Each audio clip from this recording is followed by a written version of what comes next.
people like such as myself, caravan park owners, hotel owners. You know, the list sort of goes on right through town. Foster tackle shop owner Luke Austin there on the announcement of funding to the tune of $1.1 million to install a reef off Foster. You're listening to ABC Mid-North Coast Breakfast. Our local news coming up shortly. Ready for some new adventures? Back Roads is back. From the macho mining town of Tom Price in WA to outback Queensland and Tasmania's Cradle Mountain, join me, Heather Hewitt, and some of my fellow guest explorers for a journey to some of this country's most remote towns, full of surprising and memorable characters. All new Back Roads. New adventures Monday nights on ABC TV and streaming on ABC iView. And you're listening to ABC Radio Mid-North Coast Breakfast. Well, of course, Valentine's Day yesterday, a very busy one for our local florists and flower sellers. But we're going to be hearing from a local chocolate maker who's using old Russian chocolate recipes. More on that story coming up after the news, 7:30.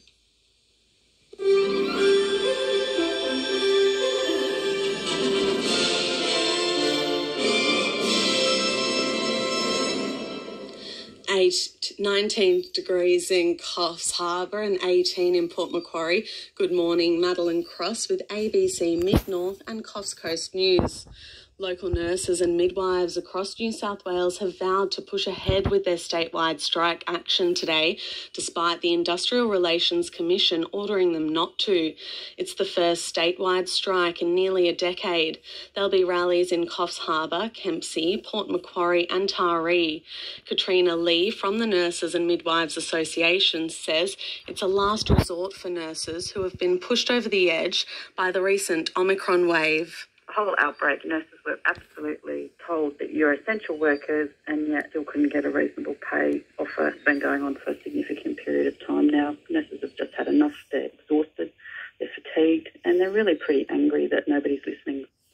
The ABC has sought comment from the Port Macquarie MP Leslie Williams and Coffs Harbour MP Gurmesh Singh, who are in a sitting week in the Parliament. In a statement, New South Wales Health says there are more nurses and midwives in New South Wales public hospitals than at any other time in history. It says that since the start of the pandemic, it has engaged in forward planning to ensure hospitals have capacity to care for COVID-19 patients and meet workforce surges if required. New airline Bonza has announced it plans to include Coffs Harbour and Port Macquarie in its first 16 destinations across Australia. The low-cost carrier made the announcement this morning, including 25 new routes connecting Queensland, Victoria and New South Wales. Bonza says the announcement is subject to regulatory approval. The Sunshine Coast Airport has been named the home base for the carrier. A man jailed for murdering his wife in a jealous rage at Grafton in northern New South Wales has lost an appeal against his conviction. Court reporter Jamel Wells. In 2019, 65-year-old John Wallace Edwards was jailed for murdering his estranged wife Sharon Edwards, who disappeared in 2015. The court heard they were married for 33 years and he killed her in a jealous rage after learning she wanted to live with a man she had an affair with. John Wallace's grounds for appeal included that the alternative verdict of guilty of manslaughter was not available to the jury. A 3-judge panel in the Court of Criminal Appeal has dismissed the appeal. Edwards will serve out his sentence. A new artificial reef is expected to be installed off the coast of Foster by October. The $1.1 million state government project is the 10th artificial reef to be built off the New South Wales coast. Foster chartered tourism operator Phil Gogoli says he was involved in creating a petition supporting the installation of a marine structure locally. He says the artificial reef is likely to be installed a few kilometres off Foster's coastal bar. It's a composite of concrete and recycled plastic. Now they form all that together, make a structure which will be a pyramid structure, and they bring that up to here on barges. Now that'll start sometime in the next couple of months, and sometime in the next 6 to 8 months is when it will be placed on the area. The merits of permanently opening the entrance to Lake Cat-Eye will be discussed at a meeting of the Port Macquarie Hastings Council this week.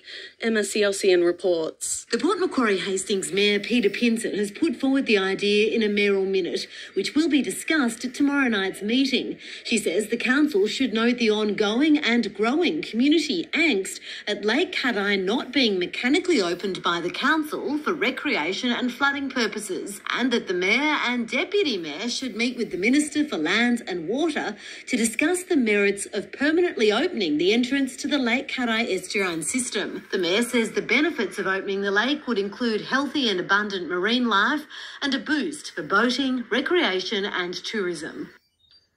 In news elsewhere, the National Audit Office has criticised the management of a federal grants program that favoured coalition-held seats. The Safer Communities Fund was established in 2016 to help local councils address crime and antisocial behaviour, and the Audit Office found 60% of grants were awarded to applicants in coalition seats. To the weather, a partly cloudy day across the region today with a chance of fog this morning and showers in the north. To hear today's local news, search online for ABC Local and look for your local station. ABC News. Thank you so much. Thank you. That is Heather Frankie there, the Nurses and Midwives Association's Gunnedah Branch Secretary. And yeah, hearing there the tooting of horns in the background, car horns in the background as the nurses take industrial action today. I know there's other action being taken right across the region and the state. You might have some thoughts on that too. 0467 922 684. Don't forget to pop your name and where you're texting us from today. We are heading up to the news at 7:30. We've got plenty more to bring you after that, including a long day for the Independent Planning Commission yesterday. Day one of the hearing into the Narrabri Underground Mine Extension got underway. Our reporter, Patrick Bell, was in on the action yesterday. He'll bring us right up to speed with what was talked about and what the Commission heard. That is coming up after the news. ABC Radio, it's yours. Yours for sharing your news. Yours for airing your local perspective. Yours in good times and bad. ABC Radio.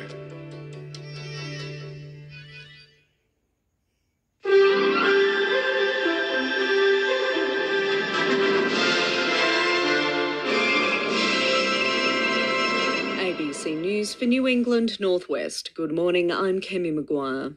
The landholders argue the expansion of Whitehaven Coal's Narrabri underground mine will affect more private bores than expected.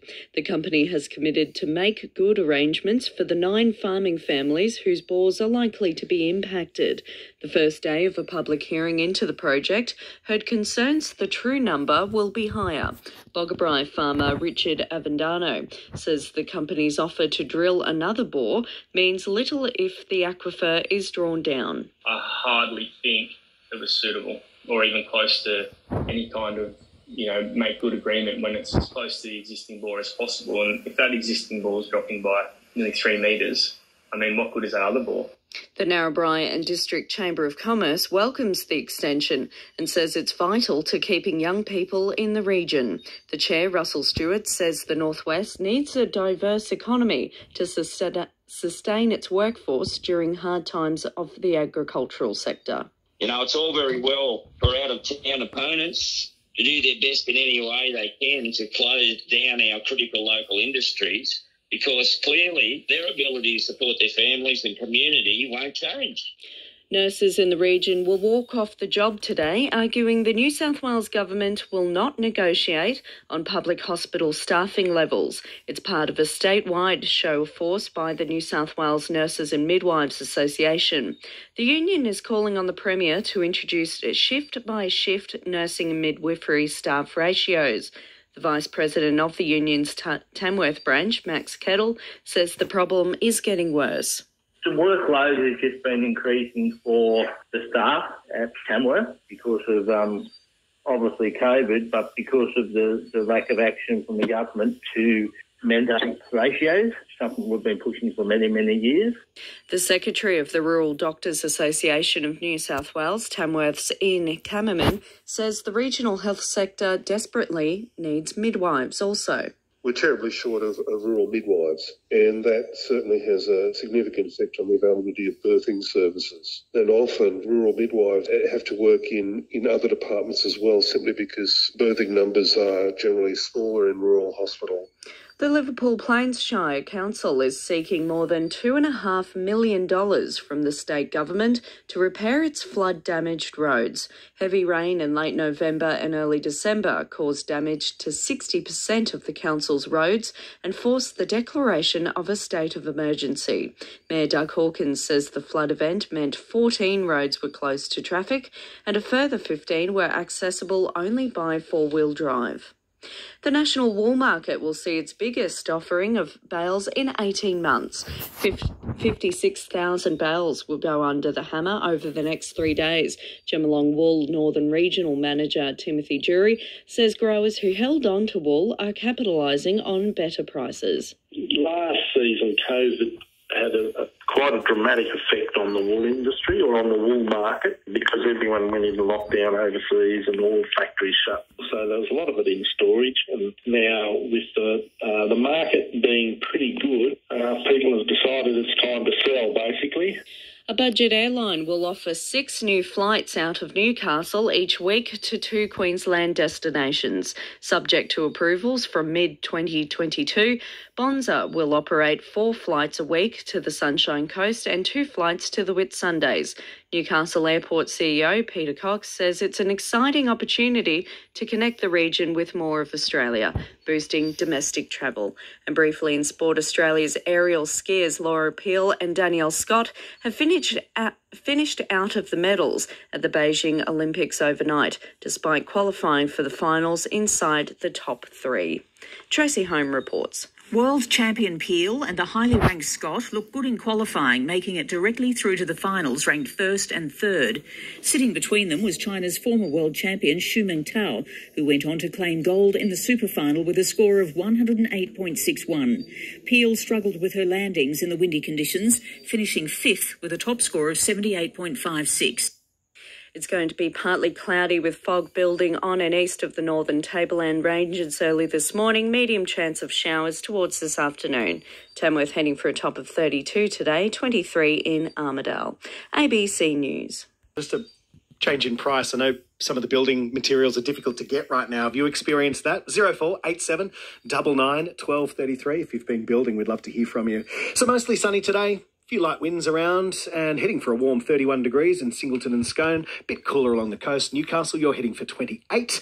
And we do have a high fire danger today. Dan and Jenny with you on ABC Newcastle Breakfast, but the 6 o'clock news is next. NRL Nights. He dives over and plants them all over the line. And Derby Street Bites.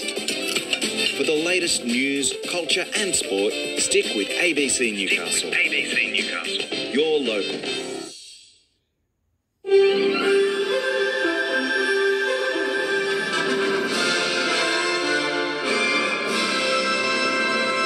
Good morning, I'm Madeline Lewis with ABC News.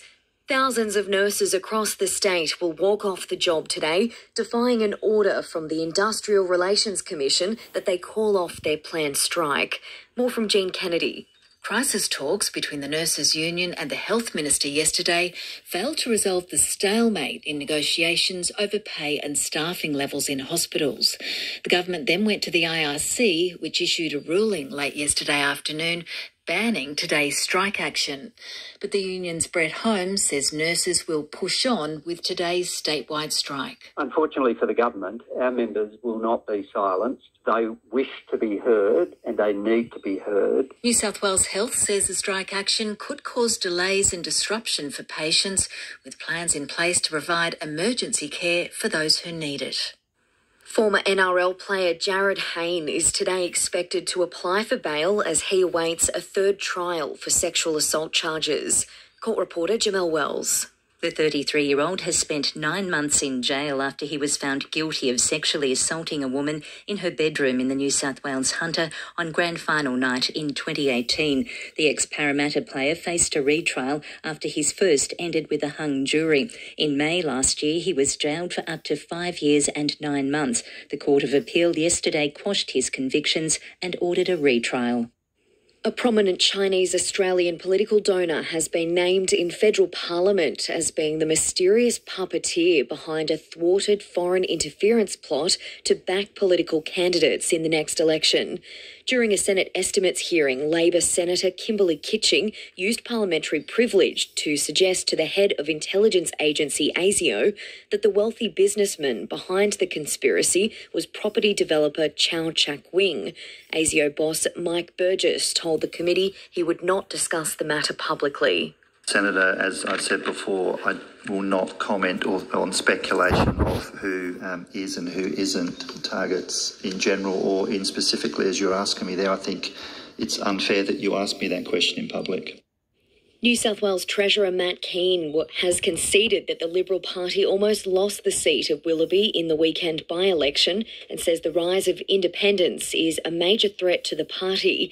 While the Liberals' Tim James did win Willoughby, there was an 18% swing against the party, courtesy of independent candidate Larissa Penn.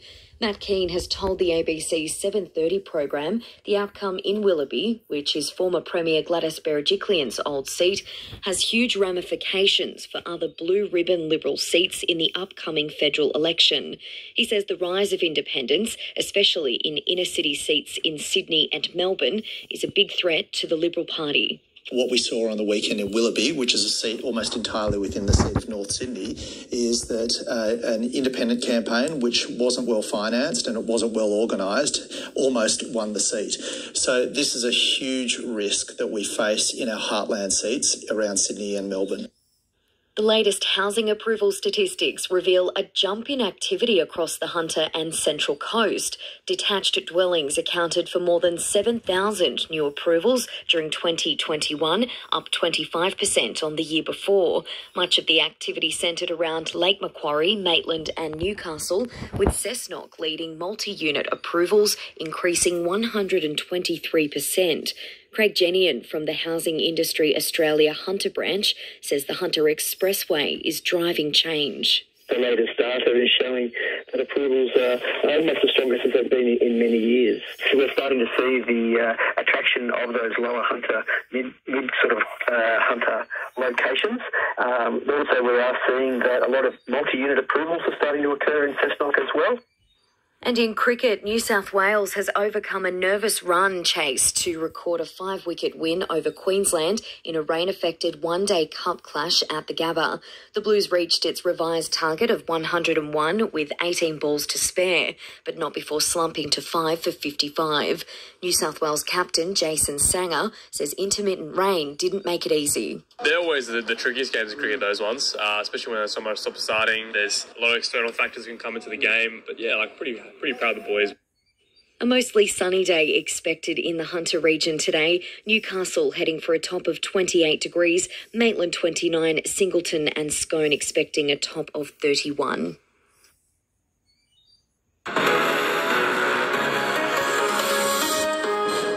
Good morning, this is AM, I'm Sabra Lane.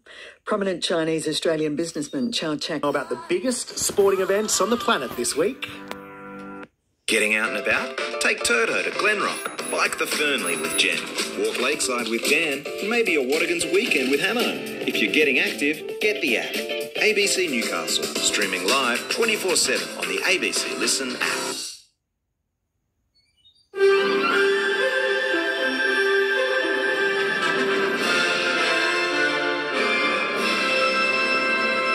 Good morning, I'm Madeline Lewis with ABC News.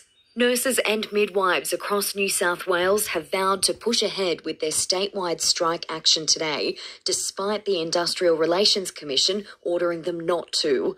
The union says thousands of nurses will walk off the job to attend protest rallies around the state, including in Newcastle. Talks with the government yesterday failed to resolve the ongoing dispute over staffing levels and pay. The government took the issue to the IRC, which ruled the strike action be cancelled, but Brett Holmes from the Nurses Union says it will go ahead. Unfortunately for the government, our members will not be silenced. They wish to be heard and they need to be heard. Their experience during COVID has only consolidated their long-term view that we need a better staffing system in our New South Wales health system.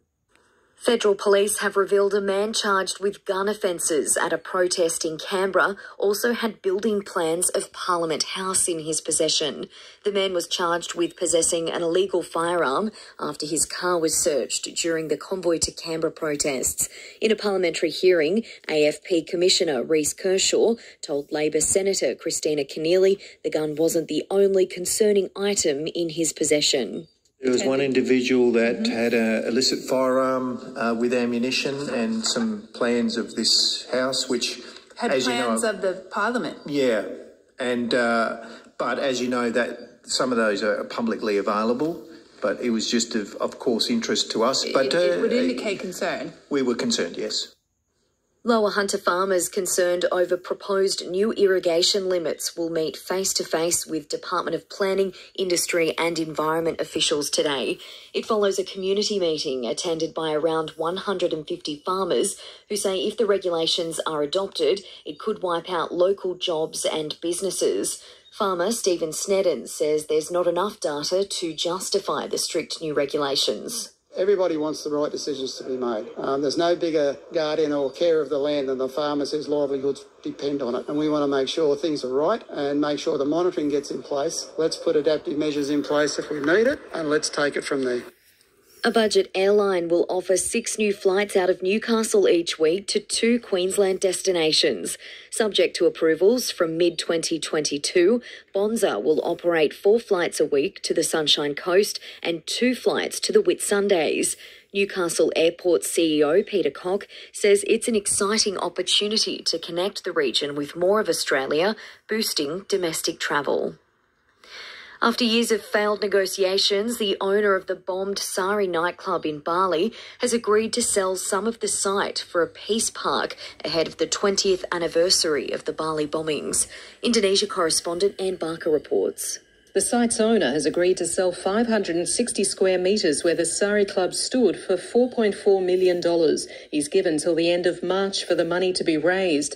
The deal comes 2 months after the Bali Peace Park Association, representing victims and families, abandoned hopes of buying the site. The owner has instead reached agreement with the association's founder, Dallas Jackson Finn, who says the site is much smaller than the land previously under negotiation, but big enough for a peace park. He's hopeful the federal government will help to buy it, but despite previous commitments, the government is yet to comment.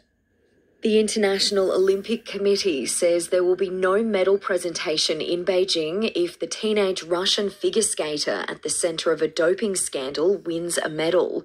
Tracy Holmes has more from Beijing. The IOC is not happy that the Court of Arbitration for Sport has dismissed an appeal lodged by them, the World Anti-Doping Agency and the International Skating Union to have a suspension against the 15-year-old skater reinstated. The Sports Court gave 4 reasons for their decision, including that the athlete is a protected person under the World Anti-Doping Code. Consideration was also given to the fundamental principles of fairness, proportionality and irreparable harm. The Russian Anti-Doping Agency has already launched an investigation into the athlete's coach and entourage. Tracy Holmes, ABC Sport, Beijing. And briefly, 2 women will reportedly referee top-grade rugby league for the first time this weekend at separate NRL pre-season matches. News Corp is reporting Casey Badger and Belinda Sharp are in line to be handed the responsibility. Mostly sunny in the Hunter today, a top of 28 for Newcastle. ABC News. 2 mil at Yamba, 10 mil at Waterview Heights. 0467 922 684 if you have more rainfall reports for me. Terania Creek, 23 mil in the gauge. Coming up after the news, there is sad news. Australia has lost one of its very popular pop art artists from the 60s and 70s. Peter Powditch has died, and he has for many years called Bangalow home. We'll be paying tribute to him a little later in this half hour. You'll also hear from the Business Ombudsman, Bruce Bilson, about how Murwillumbah and Lismore businesses in particular can pick themselves back up after the pandemic and yet another disaster. It's been a rough time for Murwillumbah and Lismore businesses over the last 5 years or so. So Bruce Bilson has been paying a visit, and you'll hear more about that too.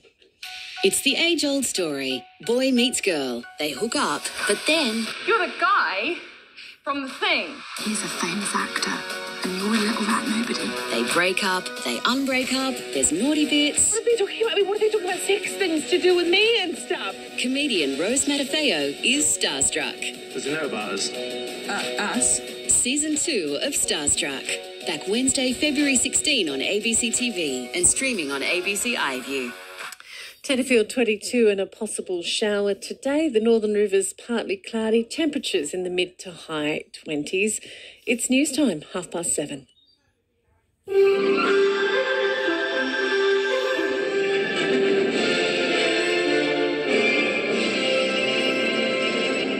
ABC North Coast News. Good morning, I'm Miranda Saunders. North Coast nurses will join others around New South Wales to walk off the job today, defying an order from the Industrial Relations Commission that they call off their planned strike. Emma Rennie reports. Nurses across the state today are striking to rally for the introduction of nurse-to-patient ratios. Members of the Nurses and Midwives Association from Byron Central Hospital voted in support of the strike, but the union indicates they won't be walking off the job because staff shortages prevent them. However, the strike action is set to include nurses from hospitals in Ballina, Grafton, Kyogle, Lismore, Maclean, Murwillumbah, Tweed and the Nimbin Multipurpose Service. Several community nursing branches and the Lismore Mental Health branch are also participating. In a statement, New South Wales Health says there are more nurses and midwives in New South Wales public hospitals than any other time in history. It says that since the start of the pandemic, it has engaged in forward planning to ensure hospitals have capacity to care for COVID-19 patients and meet workforce surges if required. A man jailed for murdering his wife in a jealous rage at Grafton has lost an appeal against his conviction. Court reporter Jamelle Wells.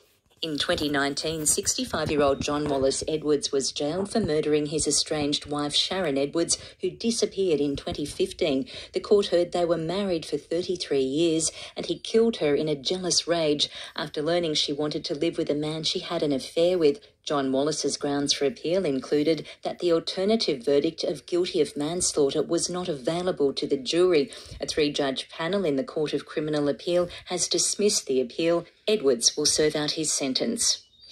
The Byron Shire continues to hold the state's top spot for having the highest median house price in any regional local government area in New South Wales. CoreLogic's latest quarterly regional market update shows Byron Shire's average house price has increased by more than 30% in the last year to $1.8 million. Head of Research Eliza Owen says the continued upward trend for the region is surprising. Such a high value area to maintain those strong growth rates, I think, is just so telling of how desirable the market is. It makes a little more sense that you might see a 30% increase in a market where values are sitting around $250,000. COVID case numbers have continued to fall across the North Coast. Bronwyn Herbert reports. The Tweed area has been at the regional epicentre of COVID transmission, with case numbers in the hundreds each day for the past 6 weeks. However, in the latest reporting period, the Tweed LGA has recorded 75 new cases. 53 new cases were recorded in the Clarence Valley, 37 in Ballina, while Byron, Lismore and Richmond Valley LGAs have all recorded new case numbers in the 20s. It comes as visitor restrictions at North Coast hospitals have eased. There are 43 COVID-positive patients in hospital in the region. 3 are in intensive care. The Australian Small Business Ombudsman is in the Murwillumbah and Lismore area today to get an insight from locals on how best the government can support them to prepare and remain resilient in the face of natural disasters. Bruce Bilson says research shows that only 3% of disaster funding goes towards preparedness. The Ombudsman says he wants to hear from small and family business owners who have experienced a natural disaster. We can gain some insights about what worked well, some direct input from businesses about the preparations that they've made that assisted them with their recovery, and how we can carry forward that better practice so we're well placed for inevitable future disasters. The Wollumbar session starts at 11:30 today and Lismore at 2 p.m. For the first time in more than 30 years, the Yambora Roos Rugby League Club is fielding teams in a Far North Coast Regional Rugby League competition. The Three Nations Rugby League tournament involves Indigenous communities from Casino, Kyogle and Yamba. President of the Yambora Roos Rugby League Football Club, Grant Brown, says the teams will play each other over 9 rounds. I've never had that opportunity. I'm 34. I was 3 years old when Yambora last run out to represent community. These young fellas come through with a sense of identity, it's something special. You can expect a partly cloudy day with maximum temperatures in the mid to high 20s. ABC News. Degree mark again today, 30 in Merriwa and Murrundi, 31 for Muswellbrook, Scone and Singleton, and a mostly sunny day. So maybe these skies mean it's going to be sunny and warm. I don't know. Have you got a theory you'd like to share with us? You can send that through as well. 0487 99 1233. Amelia Bernasconi on ABC Upper Hunter.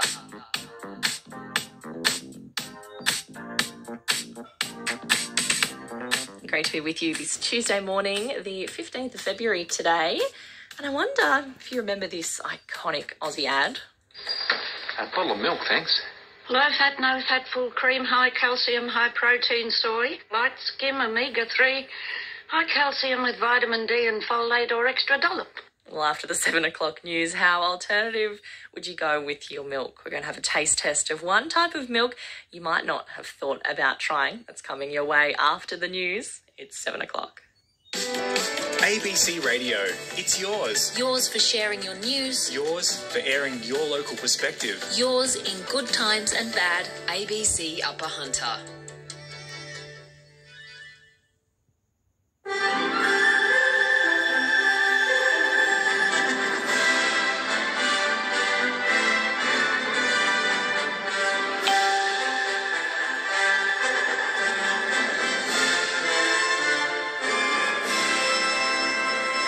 Making news this hour, nurses and midwives push ahead with statewide strike action. Former NRL player Jared Hayne expected to apply for bail and a jump in home approvals across the Hunter region. It's 7 o'clock. Good morning. I'm Madeline Lewis with ABC News. Nurses and midwives across New South Wales have vowed to push ahead with their statewide strike action today, despite the Industrial Relations Commission ordering them not to. More from Jean Kennedy. Thousands of nurses are expected to walk off the job today to attend protest rallies around the state. It comes after talks with the government yesterday failed to resolve the ongoing dispute over staffing levels and pay. The government took the issue to the IRC, which ruled the strike action be cancelled. But Brett Holmes from the Nurses Union insists it will go ahead and has accused the government of playing politics with its last-minute intervention. They didn't want to be seen to be trying to smash nurses during the weekend's elections. Now they're quite happy to do so. New South Wales Health says the strike action will cause disruption and delays to health services across the state. Former NRL player Jared Hayne could be freed from jail today ahead of a third trial for sexual assault charges. Court reporter Jamel Wells. The 33-year-old former Parramatta player has served 9 months of a maximum 5 years and 9 months sentence. He was found guilty of sexually assaulting a 26-year-old woman in her Newcastle home the night of the 2018 NRL Grand Final. It was a retrial after his first trial ended in a hung jury. The Court of Criminal Appeal has ordered another trial and quashed his conviction. Jared Hayne will apply for bail at a hearing listed at Sydney's Downing Centre District Court. Federal police will be targeting disinformation campaigns in the lead-up to the next federal election. One person has been prosecuted for sending 23 million spam emails during by-elections in Wentworth and Eden Monaro in recent years. AFP Commissioner Reece Kershaw has told a parliamentary hearing tackling disinformation is a priority. I am also concerned about the prevalence of disinformation and the impact this can have on the integrity of our institutions and the election itself. And where disinformation reaches a criminal threshold, particularly where it urges or advocates violence, the AFP will be exercising the full force of its powers. The National Audit Office has criticised the management of a federal grants program that favoured coalition-held seats. The Safer Communities Fund was established in 2016 to help local councils address crime and antisocial behaviour. The Audit Office found 60% of grants were awarded to applicants in coalition seats. It also reveals a minister approved $200,000 against departmental advice after visiting applicants during a by-election. The head of the Domestic Intelligence Agency, ASIO, has acknowledged there is a risk some politicians may misuse material distributed by his organisation to score political points. In Senate estimates, ASIO Director General Mike Burgess has been questioned by Labor about government ministers, highlighting his recent comments on foreign interference to attack the opposition. Mr. Burgess says he publicly discloses some information simply to educate the public about threats to the country. Of course, I recognise that there may be people who choose to misuse that, officials or members of parliament or ministers. That's a risk. That any misuse is a matter for them to answer to, not myself. Ukraine's president says it was a big mistake for countries like Australia to move their embassies out of the Ukrainian capital. Europe correspondent Nick Dole has more. Australia is among the countries that have relocated their diplomatic missions to the western city of Lviv. It's close to the Polish border and believed to be safer, but President Volodymyr Zelensky says if there's military action, it'll be everywhere. The secretary of the country's National Security and Defence Council says he's not anticipating a Russian attack in the coming days, and Russia says it still thinks there's hope for talks with the West, but Ukraine has again expressed its desire to join NATO. Blocking Ukraine from the Western Alliance is one of Russia's key ambitions. Nick Dole, ABC News, Kiev. Australian farmers could be impacted by a potential conflict between Russia and Ukraine, with speculation of a Russian invasion driving volatility in the grain market. Russia and Ukraine are some of the world's largest producers of wheat and barley, and there's concern that supply would be disrupted in the event of a conflict. Thomas Elder markets analyst Andrew Whitelaw says the growing tension on the border has led to a significant increase in wheat prices in recent days. Obviously, over the weekend, we saw increased conjecture. We've got KLM banning flights, Western embassies moving their people. And so that caused a bit of concern. And so, we saw a $15 a tonne rise for the close on Friday. An advocate for abuse victims has applauded the work of the New Zealand Abuse Royal Commission for exposing the wrongdoing of the Catholic order that ran a home near Newcastle. The Royal Commission is examining abuse within 3 St John of God order institutions in Christchurch. Trans-Tasman pedophile Bernard McGrath is a key focus. He's serving 33 years jail for abusing 30 boys at a Kendall Grange boys' home near Newcastle. The order has apologised to victims, but Leonie Sheedy from the Care Leavers Australasia Network says that's not enough. Really, they had no one to turn to, and those brothers dressed them up as girls, denied them their dignity and their human rights. It's absolutely shameful. The latest housing approval statistics have revealed a jump in activity across the Hunter and Central Coast. Detached dwellings accounted for more than 7,000 new approvals during 2021, up 25% on the year before. Much of the activity centred around Lake Macquarie, Maitland and Newcastle, with Cessnock leading multi-unit approvals, increasing 123%. Craig Jenian from the Housing Industry Australia Hunter branch says the Hunter Expressway is driving change. The latest data is showing that approvals are almost the strongest as they've been in many years. So we're starting to see the attraction of those lower Hunter, mid Hunter locations. Also, we are seeing that a lot of multi-unit approvals are starting to occur in Cessnock as well. The owner of the bombed Sari nightclub in Bali has reached a new deal to sell some of the site so it can be turned into a peace park ahead of this year's 20th anniversary of the Bali bombings. Indonesia correspondent Anne Barker. Barely 2 months ago, the Bali Peace Park Association, representing survivors and their families, walked away from years of talks to buy the Sari Club site, saying the $15 million price tag was too high. Now the site's owner has agreed to sell about 1/3 of the land in the exact spot where the Sari Club stood for 1/3 of the price, $4.4 million.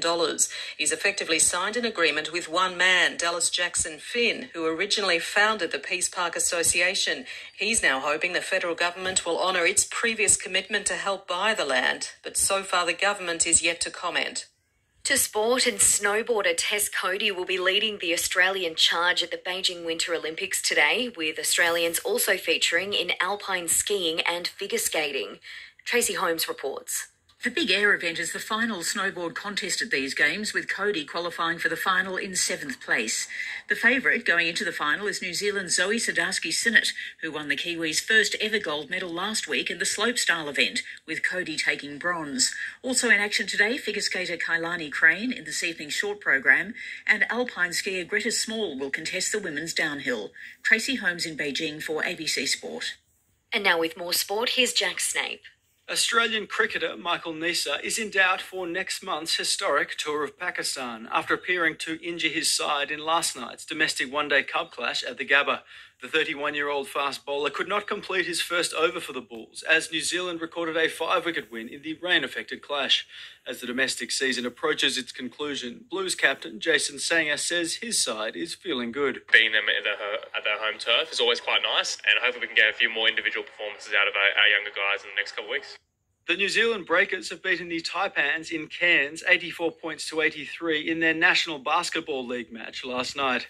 Australian tennis player Ajla Tomljanovic has lost in the qualifiers at the WTA event in Dubai to Elena Gabriela Russa in straight sets, but has still made the main draw as a lucky loser. And Formula One's new sprint format will have its rules tweaked, with more championship points available at this season's races in Italy, Austria and Brazil. Stocks have edged lower on Wall Street as US investors watch the developing situation in Ukraine. In late afternoon trading, the S&P 500 is down 0.4%. Checking the Hunters weather, a mostly sunny afternoon ahead. Newcastle heading for a top of 28 degrees, Maitland 29, Singleton heading for 31.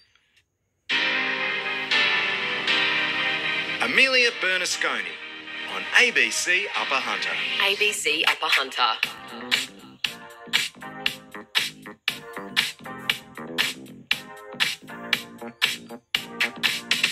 G'day, good morning. Happy Tuesday. It is the 15th of February today, and another beautiful morning to wake up to across the Upper Hunter. Clear blue skies now, but did you catch it a little earlier? Loving seeing your photos come through. Mitch Tambo and Heel, that one released last year. We are heading up to the latest ABC News here on ABC Upper Hunter. The big news this morning, of course, that nurses across the state will strike today, despite a last-minute order from the Industrial Relations Commission that they call off that industrial action. Crisis talks between the union and Health Minister Brad Hazzard yesterday failed to resolve that stalemate in negotiations over pay and staffing levels. You'll hear from our local member after the news. Right now it is 7:30.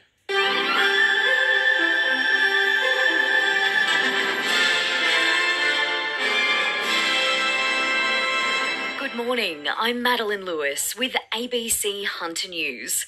Hunter nurses will join thousands across the state when they walk off the job today, defying an order from the Industrial Relations Commission that they call off their planned strike.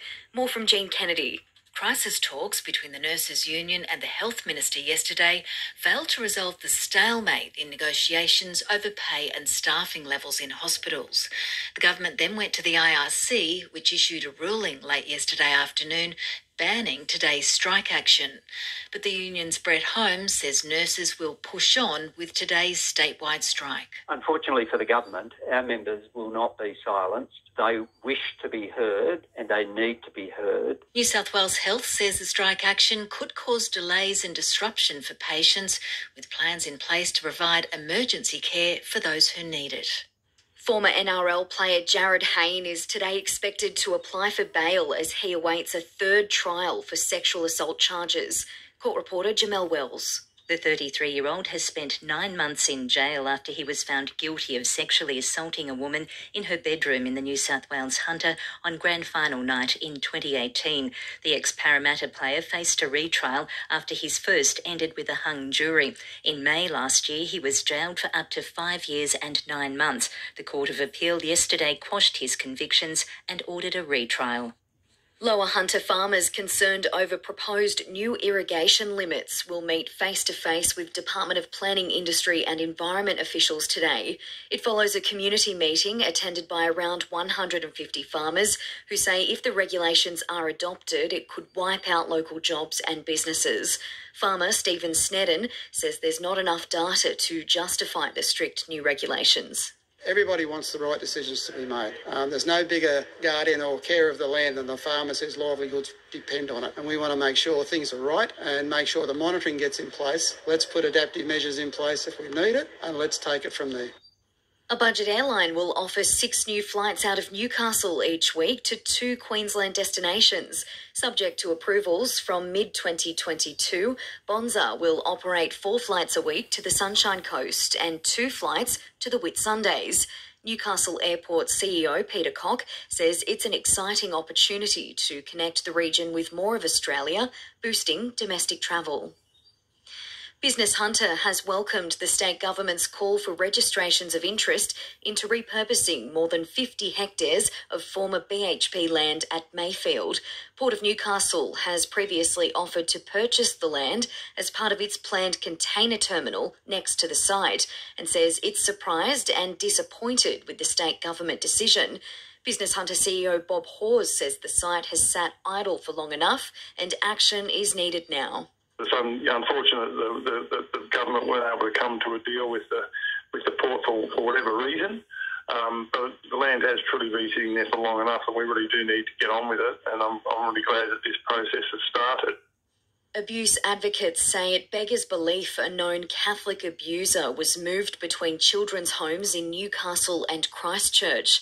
The New Zealand Abuse Royal Commission has heard St John of God brother Bernard McGrath was part of the order's so-called geographic solution, which involved shifting abusers. McGrath is serving 33 years jail for abusing 30 boys at the Kendall Grange home near Newcastle. Leonie Sheedy from the Care Leavers Australasia Network says the movement of brothers is a concern. They could move from country to country and nobody cared about the abuse and the crimes that were being committed in the St John of God boys' homes. They've left a destruction that is unimaginable. Daily COVID-19 case numbers have dropped back below 1,000. There were 942 new cases recorded in the latest reporting period. A man in his 90s from Maitland died with the virus. There are 36 cases being cared for in Hunter New England hospitals, including 3 in intensive care. And briefly, Newcastle figure skater Kaylani Crane will compete at the Beijing Winter Olympics in the short program this evening. The 23-year-old finished 17th at the last Winter Olympics. Checking the Hunters weather, mostly sunny today. Newcastle heading for a top of 28 degrees, Maitland 29, Singleton 31, Scone expecting a top of 31 as well. For more local news, search ABC Newcastle News online.